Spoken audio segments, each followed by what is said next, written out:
Mike Pence, but who is also a classmate of mine and a schoolmate of yours. Actually, maybe not. No, he might have been gone by the time you arrived. He was gone.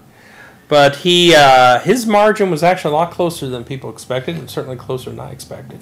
Well, and he fell below the 50% amount. And Rupert came in for a few points. Yes, he did. Rupert Bonham was a guest of the show during the campaign. The surprise I thought of the night was that Tony Bennett lost, the Republican running for superintendent. Never cared for his singing very much. Yes, and he lost by actually about 6%. It was a pretty big loss. But it turns out the Howie poll that said he was in trouble. Howie DePaul poll ranked number 4 for accuracy in the United States.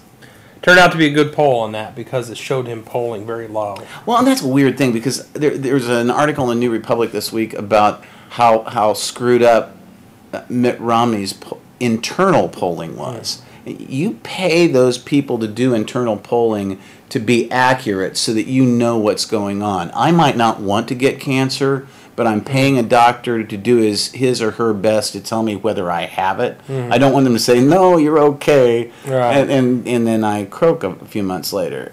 So I don't understand how...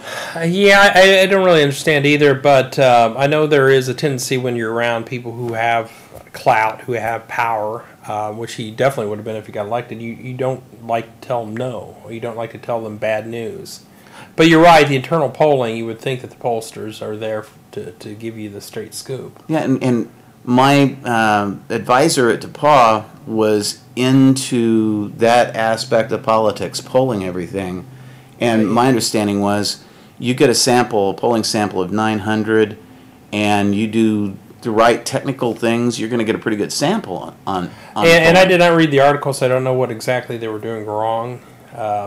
I don't know if they're trying to adjust for Republican versus Democrat, which some pollsters do. I think Rasmussen does. But they did this across the board so that Romney actually looked shocked on election night. I think it was very shocked. Yeah, I wasn't. I was somewhat intoxicated in our living room, but it was just... the third item is a local item, and people outside of Indianapolis from which we're broadcasting right now wouldn't necessarily know about this as an issue, but there is a parking garage being built in this section of Indianapolis. We're in a section of Indianapolis called Broad Ripple, named after an area of the White River that was wide and there were ripples in it. They built a park here, an amusement park, in the early part of the 20th century, and so you have Broad Ripple and yada yada. They're building a parking garage. They gave the land to the developer, and they gave the developer money. $6.5 million. To build it.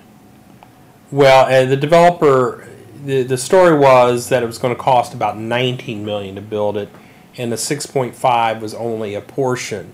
However, you look at other garages that are approximately the same size, 6.5 is in the ballpark of what the whole thing would cost. And see, my old man was a contractor. And first of all, when you look at a project like that, the people who are in the organization of setting it all up are supposed to know, well, this should come in for about this price, but we're going to have competitive bids, and we'll see what price for which we can build it. I mean, that's the idea of the bid. You get I think John Glenn said, they asked him what it was like to go up in space. He said, well, it's odd to sit there on top of a pile of explosives assembled by the lowest bidders on government contracts.